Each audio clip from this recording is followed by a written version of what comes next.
Okay, welcome back everyone to another Grand Cross video, and today is the a few days left. We have until next Tuesday, I believe, where the actual Final Boss Gowther event does finish.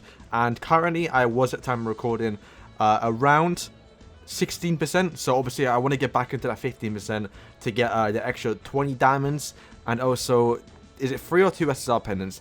But yeah, that's pretty much what I wanted to do, right? So I sat down today on my phone and recorded the gameplay. I was on the emulator, or I couldn't record sound, so that's why there's no sound for the clips. And I did just miss the start a bit, but this was like my perfect run, and probably won't do better than this. Could have done better, yes I could have, because I kind of got mugged on the Merlin cards. And yeah, overall I was pretty happy. I didn't even think I was going to get a high enough score. But yeah, I'm going to jump cut to the gameplay. We're going to talk over it just because, yeah, like I said, I was just chilling on my phone playing it and trying to see what score I can get. And I played it multiple times as well. It's probably my like 20, no, more than that, like 30, 50, 60th run. I don't know, it takes a while to do it. And with the RNG we got, was pretty lucky. So yeah, I'll jump cut to it now. Okay, so before we do start, on screen now is the team. I didn't show it in the gameplay, so I guess people really want to know what it is. Around 160cc almost. I think the more you upgrade your team, the more points you're going to eventually get, because you get like a little bonus, right? And yeah, you want to have everyone level 80. You want to have associations up. You want to have gear in your association, so you're getting more in return. And the main problem is because I wanted him to attack my Merlin first, so I made sure Elizabeth and Lilia weren't getting attacked first, because that's the cards that kind of rank up quite a bit. Because they're the cards I want to rank up, and he does have a card Gowther where he D-ranks card and lowers ultimate gauges, so I made sure for him to attack Merlin. And I think he does that if they got the lowest HP, so bear in mind that. Change some things around if you are getting attacked, because Lilia for a while was getting attacked and I kept getting all my cards deranked, which just literally screwed me in the run. Okay, so we're in the match, and yeah, almost forgot to press record. Right before this, I did use a Lilia card. No, it was a Merlin card, so we did get a D rank, and he does actually upgrade his cards again, so it's the better chance to do it next turn. And we got quite lucky. We hit patience because my gear is actually quite high enough to actually do that. And you can see right now he's targeting my Merlin, which is a good thing because Merlin cards, I don't mind deranking. The only thing I really do need is the purple card you can see on screen now, is for that to have a just have that card for turn 2. And you see right here, I did move over a bronze card because I knew he was going to derank. So when he does derank, it's going to automatically merge. So we got pretty lucky as well. Look, yeah, a few of them. Yeah, look at that. Bro, what are these cards for the Merlin? It was insane to see this. So you can see right here, I do get deranked. A fat deranked, you can see coming. Boom. Lost, what, 2 ultimate gauges, but I merged it back in and got 2 myself. So it was still fine. And it pretty much worked out because you can see right now he is going to taunt.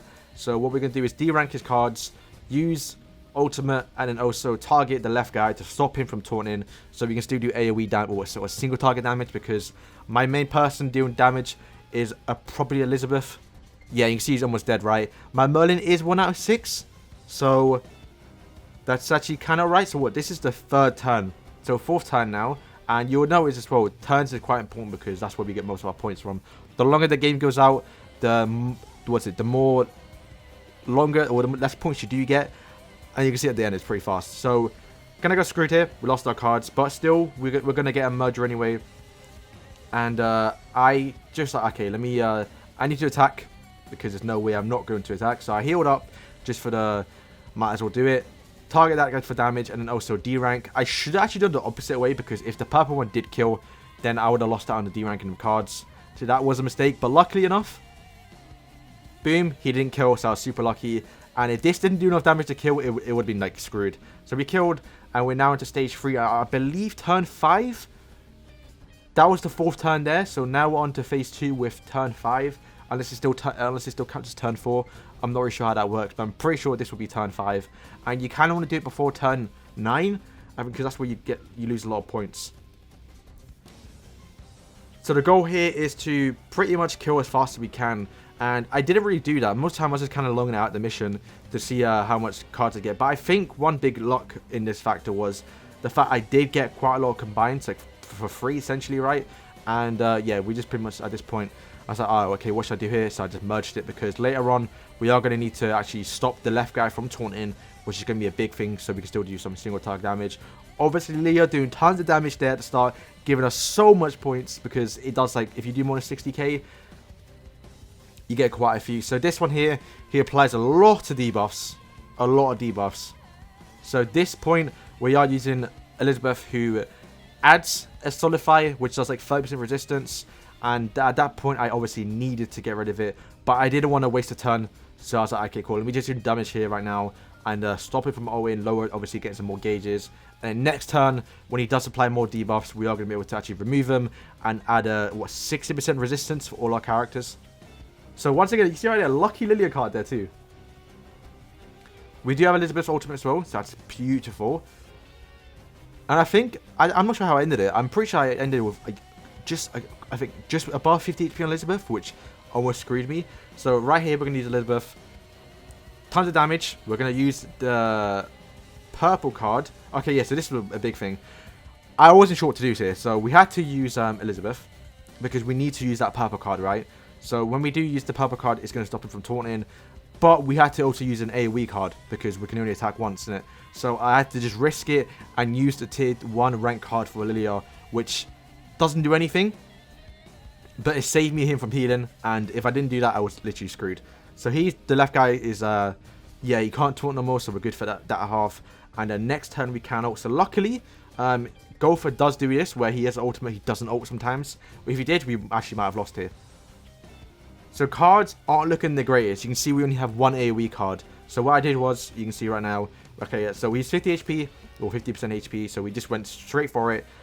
Ulted with Elizabeth, used the AoE so he doesn't attack, and since we do have the 30% or 60% resistance, times 2 buffs on our card, we did use the tier 2 Elizabeth card that there was a 30% damage per buff on ourselves, so it did like 6% extra damage. Yeah, the Fire's Breath. Yeah, so super, like, if we killed that, we actually would have got so much more points.